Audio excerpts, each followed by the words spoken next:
So we don't really do a whole lot of reviews for stuff that debuts on demand here, but yeah, it's February, so pickings are kind of slim. Let's do this.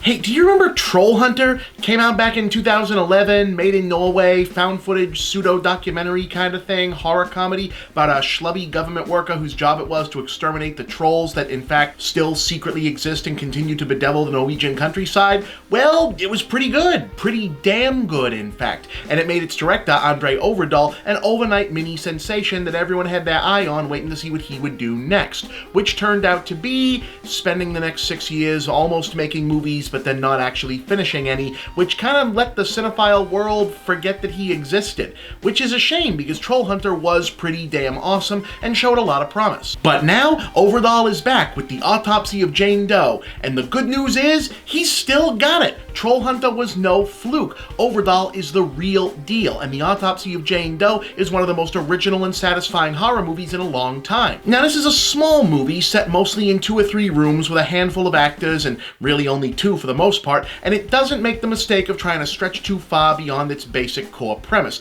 but it's a tightly directed, expertly executed little feature that plays out like a great Lost Tales from the Crypt episode. It's creepy, it doesn't rely on cheap scares, it's got a terrific premise, and it does the job without overstaying its welcome or coming up short. These days, that's just about all you can really ask for. It's also just a little tough to review because the premise is so simple and takes such a deliberate pace to unveil, you don't really want to give too much away, or else you might end up spoiling everything. As is, if the film has a key flaw, it's that the minute the first few specific details of the core mystery come into view, seasoned veterans of the horror genre are going to figure out what's going on right the hell away. So if you want to stop listening here and just take what you've heard as an overall recommendation, yeah, there it is. I recommend it. Suffice it to say, the film stars Brian Cox and Emil Hirsch as a father-son team of small-town morticians who double as cause of death investigators for the local sheriff. Their latest assignment involves the body of an unknown young woman discovered buried in the basement of a home where an unexplained mass killing took place. But as they begin dissecting the corpse, things start to get